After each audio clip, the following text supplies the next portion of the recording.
இது கும்பாபிஷேகம் பெரிய கோயில் முடிஞ்ச அன்னைக்கு முடிஞ்சு 2 நாள் கழிச்சு நினைக்கிறேன். அப்போ வந்து பசங்களாம் வந்து பீச்சுக்கு போகணும்னு சொல்லிட்டு இருந்துச்சுங்க. சரி நான் இங்கே தரங்கம்படி தானே பக்கம் உங்களுக்கு, அதனால் சரி தரங்கம்படியே போகலாம் அப்படின்னு சொல்லிட்டு கிளம்பி போனோம். எவ்வளோ அழகாக இருக்குது பாருங்களேன். இது கொஞ்சம் ஏறி நின்று பார்த்தோம் அப்படின்னா இந்த பில்டிங்கோட ஃபுல் வியூ தெரியும். அது ரெசார்ட் மாதிரி வச்சு அவங்க நடத்துகிறாங்க. ஆனால் அழகாக இருக்கும். அங்கே தான் வந்து சிவகார்த்திகேயன் ஷூட்டிங் கூட நடந்துச்சு. பிரின்சஸாக ஏதோ ஒரு படம் நடிச்சிருப்பார் அவர் படம் ஷூட்டிங் வந்து இங்கே தான் எடுத்தாங்க. இந்த ரெசார்ட்டை தான் வீடாக கன்வெர்ட் பண்ணி எடுத்தாங்க. செம்மையாக இருந்திருக்கும். அதனால் நினச்சேன் வந்து நல்லா காற்று வாங்கிட்டு ஜாலியாக இருந்திருப்பார் அப்படி சொல்லிட்டு. அப்புறம் சும்மா பசங்க கூட ஜாலியாக விளையாடிட்டு இருந்தோம். யாரும் ஃபஸ்ட்டு ஓடுறான்னு பார்ப்போம்னு சொல்லிட்டு பசங்க சொல்லிட்டு இருந்துச்சா.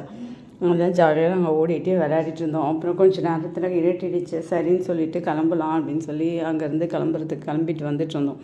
அப்போ வந்து சும்மா எடுத்தோம். எவ்வளோ நல்லாயிருக்கு பாருங்களேன். இதை எப்படி வச்சு எடுக்கும்போது வானம் வந்து மேலே ஒரு கலரு, அதுக்கு அடியில் ஒரு கலராட்டம் இருக்குது. அவ்வளோ அழகாக இருந்தது. அப்புறம் வரும்போது இந்த வீடோட லைட்ஸ் எப்பயுமே போட்டு வச்சுருப்பாங்க சும்மா கவர் பண்ணுறதுக்காக.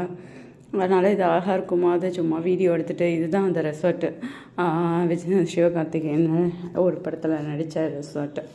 அதாவது அந்த பொண்ணோட வீடுன்னு நினைக்கிறேன். ஆங்கிலோ இண்டியனாக அந்த பொண்ணு நடிச்சிருக்கோம். அந்த பொண்ணோட வீடு அந்த சும்மா வந்து அழகுக்கு வச்சுருக்காங்க பாருங்களேன். 2 தென்னை மரம் அப்படி வச்சுருக்கிற மாதிரி வச்சுருந்தாங்க. அதை எடுத்துகிட்டு அதுக்கப்புறம் நாங்கள் வரும்போது சரி கும்பாபிஷேகம் பக்கம் தானே, அதனால் பெரிய கோயிலுக்கு போயிட்டு வருவோம் அப்படின்னு சொல்லிட்டு போனோம். அந்த பந்தல்லாம் கூட பிரிக்காமல் வச்சுருந்துருக்காங்க பாருங்கள். அதாவது இது வரத்துக்கே லேட்டாகிடுச்சு. 9:20 என்னவோ ஆயிடுச்சு. சரி நம்ம போய் பார்ப்போன்னு போனோம். அதே மாதிரி ராத்திரி பூஜை மட்டும் பண்ணிகிட்டு இருந்தாங்க.